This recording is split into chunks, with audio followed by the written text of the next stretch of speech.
everyone, welcome back to Cooking Historically. I'm back. It's been about, I would say probably like 2 weeks since I've filmed something for this series, so I'm really excited to be back doing all of the stuff I love. I'm starting my official internship at the Chenango County Historical Society this week, as well as classes.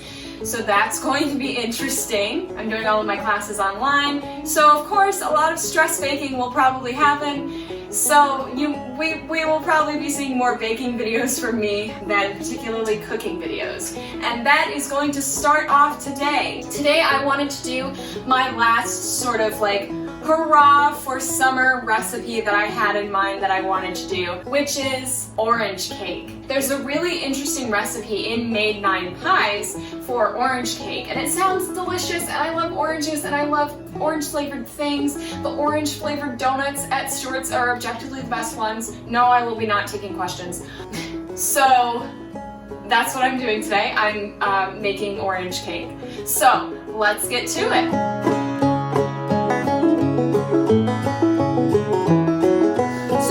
First, make sure that you are preheating your oven to 350 degrees Fahrenheit. Second, let's list off the ingredients that we need. Of course, we need some oranges. I'm going to use 2 because you need 1 for the cake itself, and then you need 1 for the quasi-frosting that's going to go in the middle of the cake and on top. And then you need a cup of sugar, 2 cups of flour, a half a cup of water, the juice of both of the oranges separated from the zest, because we are going to be zesting our oranges and incorporating that into our cake mixture. And then we also need 5 egg yolks separated from egg whites, and we need, last but not least, a teaspoon of baking powder. So first, I'm going to start with separating my eggs, and yes, I am using a stand mixer today because life is stressful and I didn't want this to be stressful. So now, the whites from 2 of the eggs that I'm going to separate, I'm going to put in a little container because we need to save those for the quasi-frosting that we're going to be making after. There's 1 yolk, 2 whites of the eggs, and then I'm just going to continue to be putting the rest of the egg yolks into the stand mixer.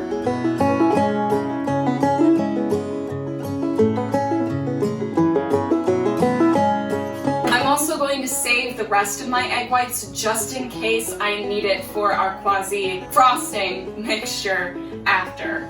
So I've got my egg whites. Now I am going to zest my oranges, and I'm just going to zest them right into the stand mixer with the eggs. Now that I've got my orange zested, the next thing I'm going to do is I'm going to chop this in half and squeeze every little bit of juice I can get out of this orange into this little container.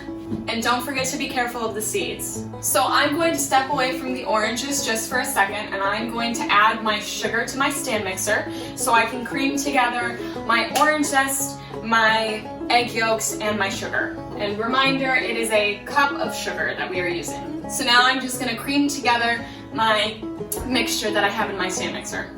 Once that's all nice and silky smooth, the next thing I'm going to do is add my orange juice. After I add my orange juice, I'm also going to add my water to the mixture, and then we're just going to mix again. And then we're going to add our dry ingredients, our baking powder, and our flour. So I'm adding a teaspoon of baking powder, and then I'm going to add in 2 cups of flour. And then just for fun, I'm going to add a little bit of cinnamon. And then once I've got all of these in my stand mixer, I'm just gonna let it mix until it looks like cake batter consistency to me. While this is mixing, I'm gonna go ahead and flour my pans, grease and flour my pans. Honestly, this doesn't look like a whole lot of batter, so I'm gonna be using fairly small pans, and I'm gonna do 2 layers. And y'all know my favorite cooking spray, the pan baking spray, because honestly, for some reason it just makes whatever I make taste better, and way better than I could if I was flouring and buttering the pans myself. So, well, my batter looks really good, so I'm going to take my paddle out of the stand mixer and, you know, scrape it off, maybe taste a little bit of it, let gravity do some work. It tastes really good. And probably a lot of that comes from the fact that I used fresh orange juice. If I hadn't done that, I'm not sure it would have tasted this good. So now I'm just going to split my batter between the two pans.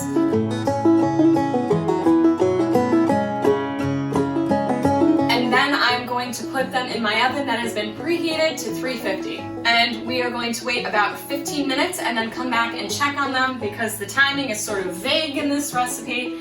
As per usual, it just says bake until knife comes out clean. So we're gonna bake for about 15 minutes, see what happens, and then come back and stick a knife in, see what happens. And then we're gonna pull them out and let them cool and make our little frosting mixture. See you in about 15 minutes.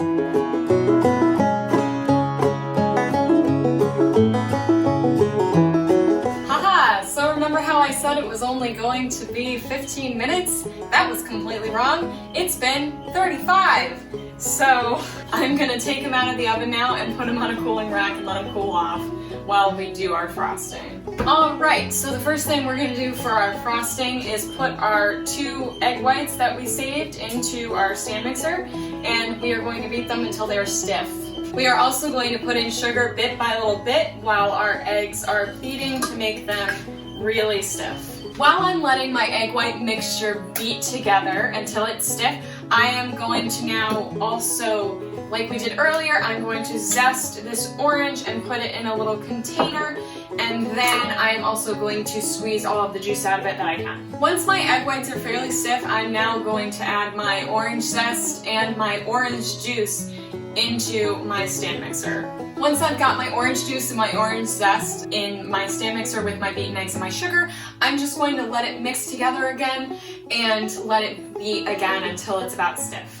So my little frosting that is referred to as jelly in the recipe is pretty much done. So now I'm just gonna let my cakes cool all the way so this stuff doesn't melt all over the place. All right, well, my cakes are sufficiently cooled, so now it's just time for assembly.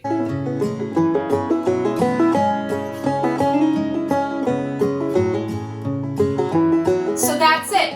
That's how you make orange cake from the Make 9 Pies cookbook. I hope y'all enjoyed this video today, and just so you know, autumn is in fact my favorite season. So coming up, we have a lot of fall related recipes in store that I am so excited to make for you all. And I'm really happy to be back. See you next week.